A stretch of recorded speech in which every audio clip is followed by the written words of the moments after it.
Bilang presiding officer ng nakaraang impeachment trial ni Chief Justice Renato Corona, nakilala ng gusto ng sambayanan kung paano mamuno si Senate President Juan Ponce Enrile. Pero bukod sa mga napanood natin sa telebisyon, may ilang ikinuwento ang batikang senador tungkol sa makasaysayang impeachment trial na ngayon lamang niya inilabas. Narito ang report ni Tina Panganiban Perez. In this trial, to other parties, sa ipinakita niyang talas at pagiging patas, ang 88 anyos na si Impeachment Court Presiding Officer Juan Ponce Enrile, tinagurian ng maraming rockstar ng impeachment trial. Kaya naman, ang boto niya ang isa sa mga pinaka-inabangan. guilty. Pero kwento niya ngayon, hanggang sa mga huling araw ng paglilitis ay wala pa raw siyang desisyon kung guilty ba o hindi si Corona. Gusto raw kasi niyang makita muna ang lahat ng ebidensya. Gayunman, noong Marso pa raw siya may fearless forecast sa magiging resulta ng botohan. Sa ipinakita niya sa aking listahan na ginawa niya noon, 10 senador ang nakinita na niyang bobotong guilty. Bagay na nangyari nga sa botohan, tama rin ang hula niya sa kung sino-sino ang mag-aakwit. Siya naman, kasama sa mga inilista niya noon bilang undecided. Pero kailan kaya siya nakumbinsing guilty nga si Corona?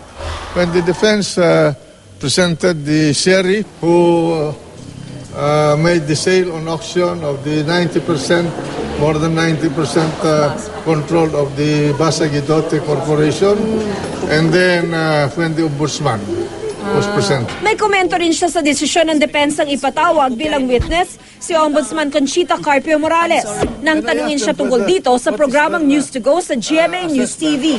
You think that was a blunder? Well, to me, not a blunder. I would not go that far, but I would say that that was an unnecessary burden that they created to themselves. Because the ombudsman has the power of investigation. You bring the ombudsman in your as your witness.